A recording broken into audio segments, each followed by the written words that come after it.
தாய் தமிழ் உறவுகளுக்கு வணக்கம். மீண்டும் எடப்பாடி அணிக்கு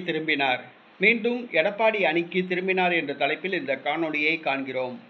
2026 தமிழக சட்டசபை தேர்தலுக்கு பிறகு அதிமுகவில் பூகம்பம் வெடித்துள்ளது.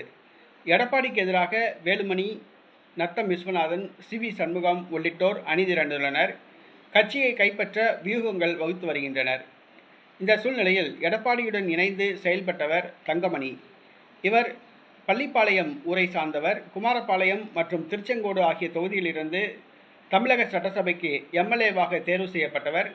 செல்வி ஜெயலலிதா, ஓபிஎஸ், எடப்பாடி பழனிசாமி ஆகியோரது அமைச்சரவைகளில் அமைச்சராக இருந்தவர்.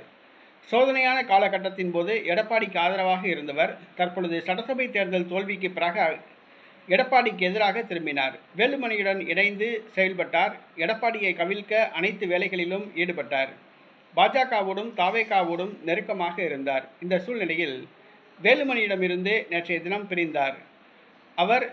தங்கமணி அவர்கள் நேற்றைய தினம் எடப்பாடி பழனிசாமி அவர்களை சந்தித்து எடப்பாடி அணியில் இணைந்தார். வேலுமணி அணியினர் கட்சியை கைப்பற்றப் போவதாக தெரியவில்லை.